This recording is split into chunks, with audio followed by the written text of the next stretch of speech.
कैसा हो, आज मैं आपको एक ऐसी वस्तु के बारे में बताऊं जो चमत्कारिक भी है और जिसके औषधीय गुण बहुत हैं, जो ज्योतिषीय उपायों में भी बहुत काम आती है और तंत्र में भी काम आती है। इसके चमत्कार इतने हैं, इसके फायदे इतने हैं कि गिनती गिनना चाहें तो शायद हम गिन नहीं पाएंगे। मैं कुछ आपके समक्ष रखने जा रहा हूं। आशा करता हूं कि आप इस वीडियो को अंत तक देखेंगे। और मैं जिसकी बात कर रहा हूं उसे कहते हैं फिटकरी। फिटकरी यानी एलम। ये देखिए, रॉक फॉर्म में मैं आपको दिखा रहा हूँ। यही ठीक मानी जाती है। बाकी फिटकरी आजकल प्रोसेस होके भी आती है और स्क्वायर होती है या केमिकल से उसे वॉश किया हुआ होता है या उसमें केमिकल मिक्स्ड होते हैं। कोशिश कीजिए कि आप इसे रॉक फॉर्म में ही लीजिए। अब देखिए, हमारे दांतों के लिए तो ये एक वरदान है ही, हमारे गम्स के लिए। अब करना क्या है कि इसका थोड़ा सा पाउडर बना लीजिए, मिक्सी में पीस लीजिए, वैसे क्रश कर लीजिए। एक तरीका और बनता है कि थोड़ा सा पीस तोड़कर आप तवे पर इसको मेल्ट कर लें, सूखने दें और उसके बाद में इसे क्रश कर लें तो इसका पाउडर बन जाएगा। जब भी आप ब्रश करें, बस बहुत थोड़ी सी, करीब समझ लिए 1/4 चुटकी अपने टूथपेस्ट के ऊपर इसे डाल लीजिए और उससे ब्रश कर लीजिए। ये नहीं करना चाहते तो टूथपेस्ट करने के बाद में थोड़ा सा पानी में, बहुत थोड़ी सी पानी में इसको घोल लीजिए और उससे आप कुल्ला कर लीजिए। देखिए, आपके गम्स स्ट्रांग होंगे, आपके दांत स्ट्रांग होंगे और दांत में यदि कोई इन्फेक्शन है, कोई कीड़ा है तो वो भी मर जाएगा। और जो दांतों में दर्द होती है ना, ठंडा या मीठा खाने से, वो भी धीरे धीरे बंद हो जाएगा। और दूसरी बात यह है कि अगर हम ग्रहों की बात करें तो सूर्य और बुध दोनों इससे बहुत स्ट्रांग होते हैं। जिसके भी जन्म कुंडली में बुध कमज़ोर हो उसे तो ये नियमित तौर पे करना चाहिए। कम से कम सप्ताह में 2 बारी या 3 बारी ज़रूर करिए, बीच में गैप ज़रूर डालें। देखिए, इसका कोई भी इस्तेमाल करना है तो आपने इसका इस्तेमाल बहुत थोड़ी क्वांटिटी में करना है। हर चीज़ में बहुत ज़्यादा चीज़ें यूज़ कर देने में कई बार नुकसान भी हो जाते हैं। अब जितने भी उपाय होते हैं, आप इस बात को ज़रूर मान लीजिए कि ये सहयोग के लिए होते हैं। यानी आपके प्रयास, आपकी दवाइयाँ, आपके कंसल्टेंट, आपके डॉक्टर्स पहले हैं। वो जो कुछ भी कर रहे हैं, दवाइयाँ जो कुछ भी कर रही हैं, उनके रिजल्ट्स आने में सहयोग लेने के लिए ही उपाय करे जाते हैं, ना कि जब उपाय करें तो सब कुछ छोड़ दिया जाए।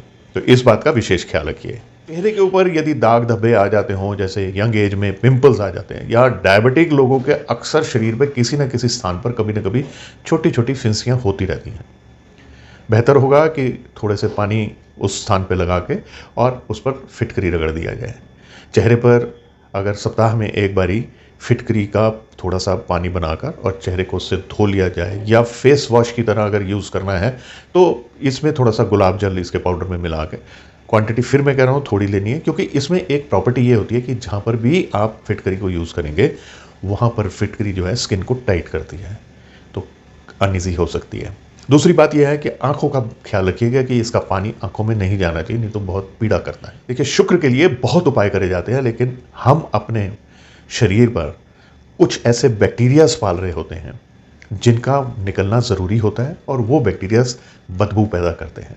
तो इससे हम बुरे राहु को तो जनरेट कर ही रहे होते हैं अपने शरीर पर और शुक्र भी खराब कर रहे होते हैं। तो इसलिए सप्ताह में 1 बारी जब हम स्नान कर रहे हों तो अपने शरीर पर इस फिटकरी को मलना चाहिए, खासकर उन एरियाज़ में जिन एरियाज़ में दाग पड़ गए हों, जैसे हमारे कोहनी होगी, हमारे घुटने हो गए और हमारी बगलें होगी। वहाँ से हमेशा स्मेल आती है। ये नहीं कि आपने डिओड्रेंट लगा दिया तो वो वहाँ से बैक्टीरियाज मर गए। अपने इंटीमेट एरियाज़ में, पाँव की एड़ियों में यदि आप इसे सप्ताह में 1 बारी मल देते हैं तो वहाँ पर जितने भी बदबू पैदा करने वाले बैक्टीरियाज पनपते हैं और आपको नुकसान भी देते हैं, वो वहाँ से ख़त्म हो जाते हैं। और जो काले काले दाग उस स्थान पर पड़ जाते हैं, धीरे धीरे वो काले दाग भी जो हैं वहाँ से निकल जाते हैं। तो इस तरह से आप अपने शुक्र को भी उचका कर रहे हैं और जो बुरा राहु आपके शरीर में पल रहा है, आप उससे भी छुटकारा पा रहे हैं। स्नान करते समय यदि थोड़ी सी फिटकरी स्नान की बाल्टी में अगर हम उसे घुमा लें और उसके बाद उस पानी से स्नान कर लें तो हमारे बालों के लिए भी अच्छा रहता है, क्योंकि डैंड्रफ नहीं होती इससे। और हमारे बदन पर भी जो भी स्किन की प्रॉब्लम्स डेवलप हो रही होती हैं या पसीने आने के कारण कुछ बैक्टीरिया जैसे पीठ पर भी कई बारी खुजली से होने लगती है, उससे भी छुटकारा मिलता है। शुक्रवार वाले दिन जब घर में पोछा लगे तो थोड़ा सा उसमें फिटकरी का पाउडर मिला दिया जाए। 2 बातें होती हैं, एक तो घर की नकारात्मकता दूर होती है और दूसरा ये है कि जो कीटाणु पल रहे होते हैं हमारे फर्श पर, उनका भी नाश होता है। अपनी वर्किंग टेबल पर या बच्चों की पढ़ाई की टेबल पर यदि हम एक कांच की प्लेट में फिटकरी रख देते हैं तो ये भी एक बहुत उत्तम उपाय है नकारात्मकता दूर करने के लिए। मेरा मानना यह है कि घर में विभिन्न स्थानों पर छोटी छोटी रॉक्स यानी टुकड़े इसके किसी प्लेट में आपको रख देने चाहिए। होता क्या है कि हमारे घर में जब भी काम करने वाले लोग आते हैं या कोई हमें मिलने आता है, चाहे उसके मन में हमारे लिए कुछ भी ना हो, लेकिन वो कहीं से कोई नकारात्मकता लेकर हमारे घर में प्रवेश कर रहा है या हमारी शॉप में प्रवेश कर रहा है या हमारे ऑफिस में प्रवेश कर रहा है, तो वो नकारात्मकता का कुछ अंश तो वो छोड़ ही जाता है।